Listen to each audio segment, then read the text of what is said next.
Sabotsy fahafitony volana Jona taona 2024. Evanjely masina nosoratan'i Masida Joany nalaina tao amin'ny toko faraky amby 20 andininy 20 hatramin'ny 520. Izy no ilay mpianatra nanoratra izany ary fantatsika fa marina ny filazany.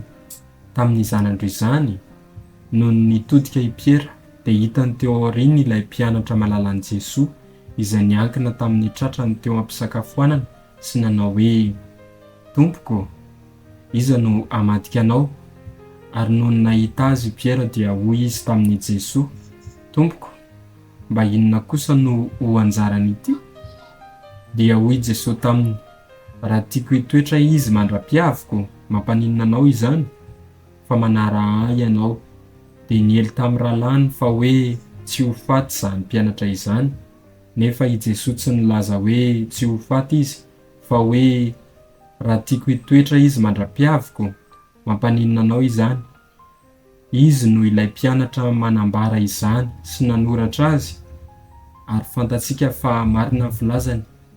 Maro koa ny zavatra hafa nataon'i Jesoa, fa raha izany rehetra izany no soratana tsirairay dia ataoko fa na izao tontolo izao aza tsy ho omby ny boky ho soratana. Izany ary ny tenin'ny Tompo, berany eo anao ry Kristy.